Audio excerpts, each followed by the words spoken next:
January 26, 1945. The French countryside was locked in ice.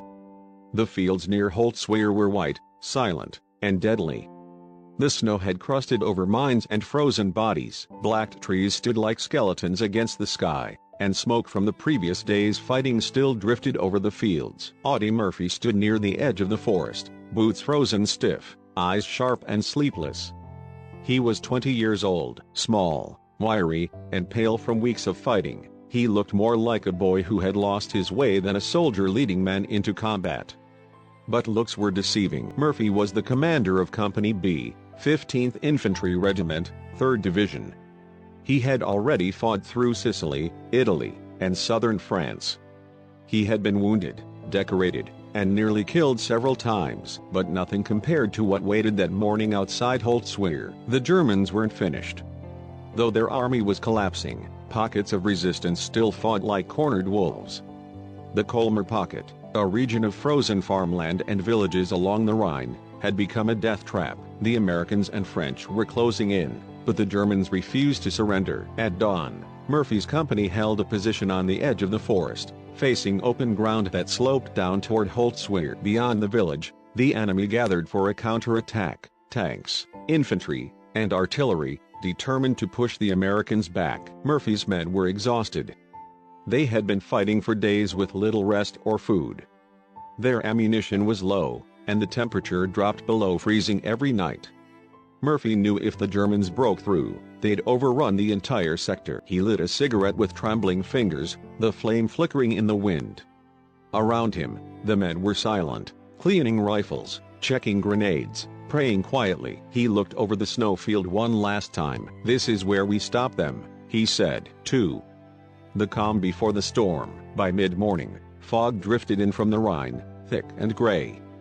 The sound of engines echoed through it, deep, metallic, coming closer. Murphy's radio operator looked up. "Tanks." Murphy nodded. He climbed onto a frozen embankment to see better, binoculars pressed to his eyes. Out of the fog rolled the dark shapes of German panzers, their guns swinging left and right. Behind them marched dozens of infantry in white camouflage. "Here they come," Murphy said quietly. He ordered his men to dig in along the tree line and stay low. The forward observers called in artillery support, but the shells fell wide.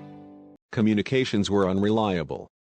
The snow muffled everything. At 10 a.m., the first German shells began to fall. The ground shook, snow sprayed in every direction, and splinters flew from shattered trees. Murphy hit the ground beside his radio man, shouting over the explosions, "Hold your fire until they're close." The bombardment lasted 15 minutes. Then the tanks advanced, crawling toward the American line like metal beasts. Their guns thundered, and one by one, American machine gun nests went silent. Murphy's men fired back, rifles cracking, bazookas launching small rockets that bounced off tank armor. He ran from one position to another, shouting orders, dragging wounded men to cover. Then the radio crackled. The tank destroyer platoon was pulling back. One of their vehicles, an M10 tank destroyer, got stuck in a ditch and was left behind. Its crew had abandoned it but left the .50 caliber machine gun mounted on top. Murphy saw it burning slowly, smoke rising from its engine. It was 100 yards ahead, directly in the line of fire. The Germans kept coming. 3. The stand. By now, half of Company B was wounded or dead. Murphy knew the position was lost. He ordered his men to retreat into the woods and regroup. "I'll stay and cover you," he said. His sergeant protested. "You can't hold them alone, Lieutenant." Murphy shook his head. "Get them out." "That's an order." He waited until his men disappeared into the trees. Then he turned and faced the field. The German infantry was less than 200 yards away, advancing in a wide line. Tanks rumbled behind them. He ran toward the burning M10. Bullets cracked around him, kicking up snow. When he reached the tank destroyer, he climbed onto its hull. The metal was hot from the fire. The smell of burning oil filled his lungs. He swung the heavy .50 caliber machine gun around and opened fire. The gun roared to life, thunder echoing across the frozen ground. Tracer rounds tore through the fog, cutting down German soldiers by the dozen. Murphy fired in short, controlled bursts. Each time he saw movement, he adjusted his aim, left flank, right flank, then the center. The enemy scattered, diving for cover, not believing one man was holding the line. Bullets slammed into the metal around him, sparks flying. Shrapnel sliced his leg, but he didn't stop.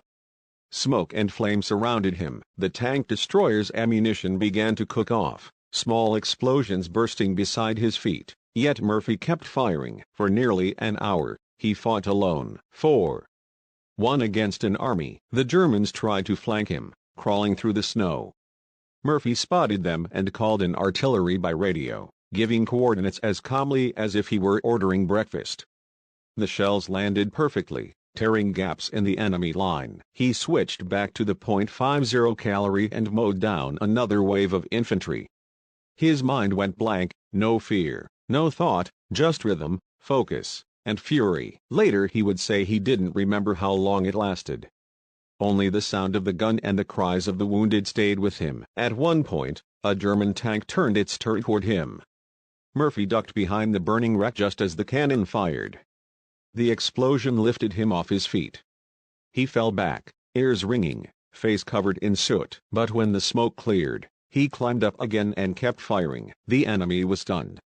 One soldier against an entire company, and they couldn't break him. When the last belt of ammunition ran dry, Murphy grabbed his rifle and limped back toward the forest. Blood soaked through his boot, his uniform torn and blackened. Behind him, the field was littered with bodies. He reached his men, who stared in disbelief. "They're pulling back," one said. Murphy nodded, barely able to speak. "Let's take back our position." 5. The aftermath. By afternoon, reinforcements arrived. The Germans had retreated, leaving dozens of dead and 3 destroyed tanks. The snow around the burning M10 was black and red. Murphy refused evacuation.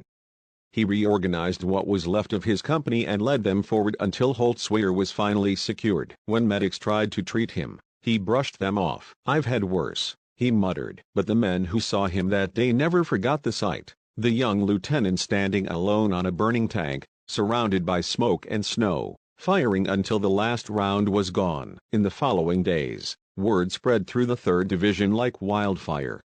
Commanders came to confirm what had happened.